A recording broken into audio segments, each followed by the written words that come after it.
Is this a real Commodore?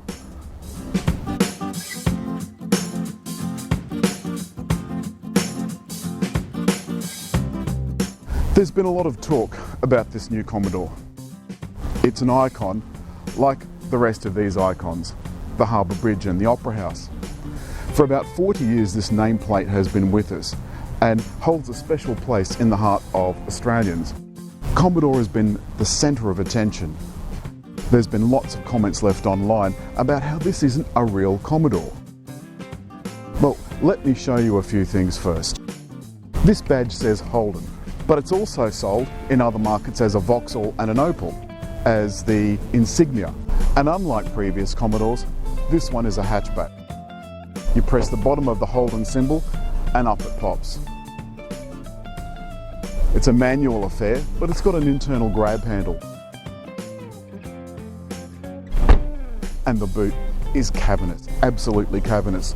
All doors have these smart locks, so with the key about your person, you can simply walk up, press the button and lock or unlock the car.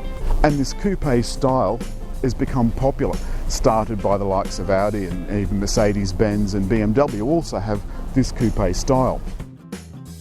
Surprisingly, this car too is European. Because it's made by Opel, it's made in Germany at their Anyway, it's made in Germany. So this is the base model. It's as low as you can possibly go, and even it has alloy wheels. Inside, of course, this particular car has cloth upholstery. There's plenty of space, and in fact, this Commodore is not that much smaller than the Commodore it replaced. And that's something a lot of people don't know. They think this car, because it looks much smaller, is much smaller.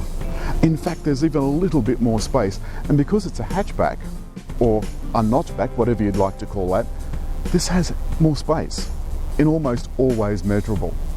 But above all, it is everything a Commodore should be. It's a big car that 5 people can be in quite happily. The things that I like about the interior of this car are nice, simple to read dash. There's a central LCD screen on which you can display, as I have, the speed. And with the advent now of LCD instrument panels, I would have thought every car manufacturer in the world should just have an LCD screen. You know, it's cheap, it's got to be cheaper than putting these instruments in.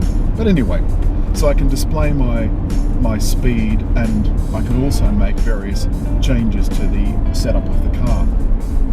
You can also do setup of the car through the central touch LCD screen, which of course comes standard with Apple CarPlay.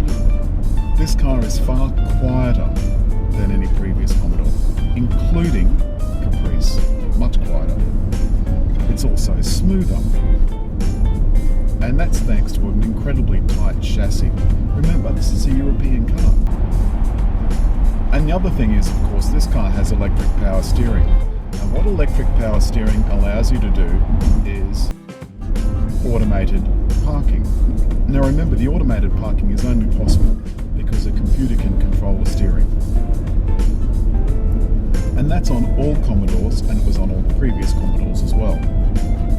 Then we come to the rest of the instruments. Climate control. Now this is dual zone climate control, which I think is impressive in a base model car.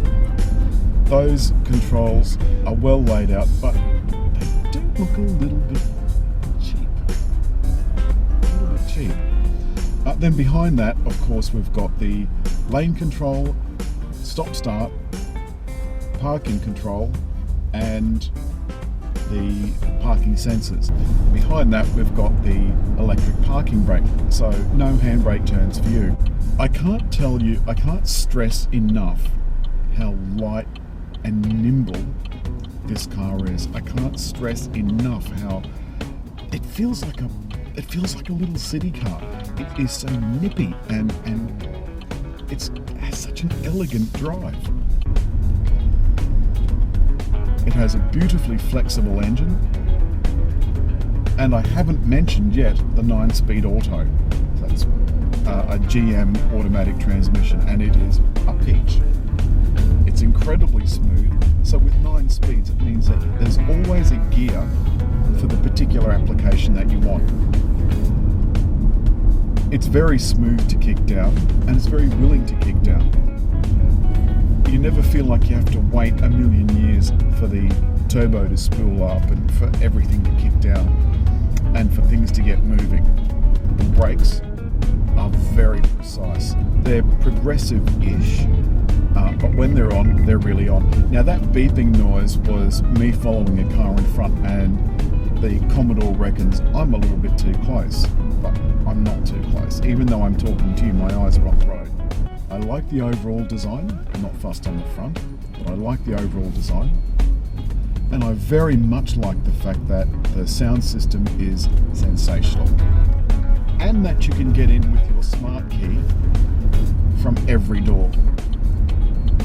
And unlike some Commodores of the past, there is a button on the back.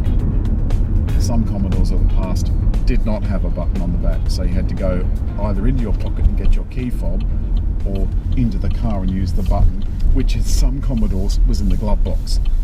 And they did that so you could lock the glove box and put it in valet mode. I'm now in the Calais, and to be honest with you, it doesn't look that much different from the base model. It's got slightly nicer seats, and of course they've got heating as well as cooling, and they're electric. And it's got a digital dash too, and it's a square about this big. And the speedo is digital, and in the middle of that digital panel, on the left hand side is a tacho, and on the right hand side are some gauges. What they should have done with this digital dash is gone the whole hog and made the screen the full width of the driver's display.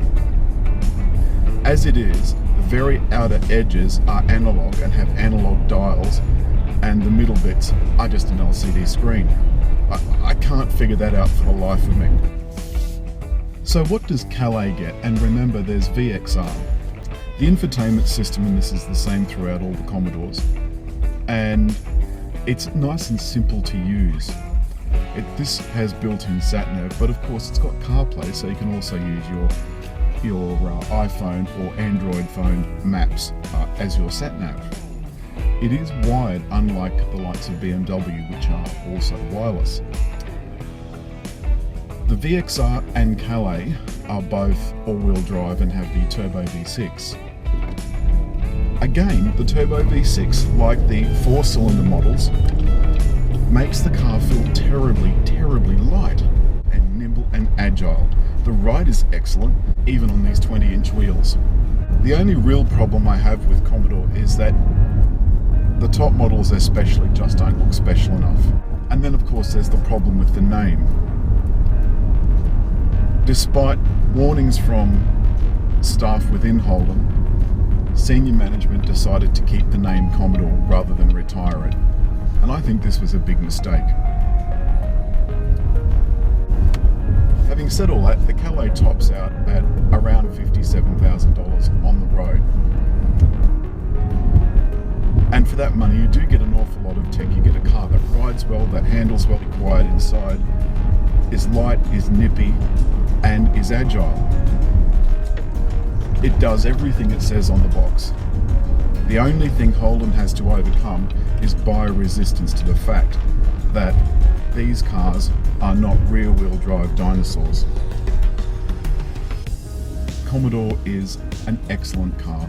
The VXR and the Calais they're brilliant cars. There is no other word for it.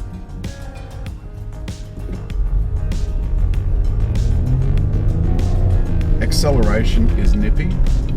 The cars are comfortable, and I'm going to give them a rating of 8.5. There you have it. Holden Commodore. It's the ZB. I'll put the prices and all of the engine specs up at the end, but this is a Commodore, make no bones about it. Don't forget, hit the little round circle and subscribe.